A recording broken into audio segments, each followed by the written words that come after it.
ஏன் இங்கே உட்காந்து எக்ஸாம் எழுதிட்டு இருக்கா? கட்டு. என்ன எக்ஸாம்? என்ன எக்ஸாம் பாப்பா? ஏன் இங்கே உட்காந்து எழுதிட்டு இருக்க? யார் இங்கே உட்காந்து எழுத சொன்னது? என்ன மிஸ்? பிரின்சிபல் மிஸ் இங்கே இங்கே உட்காந்து படியில் உட்காந்து எக்ஸாம் எழுத சொன்னாங்களா? இதுக்கு முன்னாடி எப்போ எழுதுன எக்ஸாம்? மண்டே இது இங்கே தான் உட்காந்து எழுதுனியா? எந்த டெஸ்க்ல? முன்னாடி உட்காந்து பாஸ்போர்ட் தான் உட்காந்து எழுதுனியா? சரி எழுது. என் மிஸ் ஒன்னும் சொல்லலையா? உள்ள கிளாஸ்ல உட்காரணும் நீ சொல்லலையா?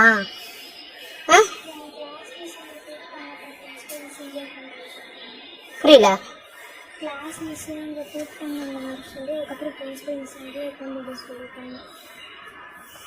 பிரின்சிபல் மிஸ் உன்னை இங்கே உட்காந்து எழுத சொல்லிட்டாங்களா? ஏஜென்ட் பண்ணா உள்ள உட்காந்து ரூம்ல உட்காந்து எழுதக்கூடாதாமா? வீதியில உட்காந்து எழுதணுமா? இல்லையா?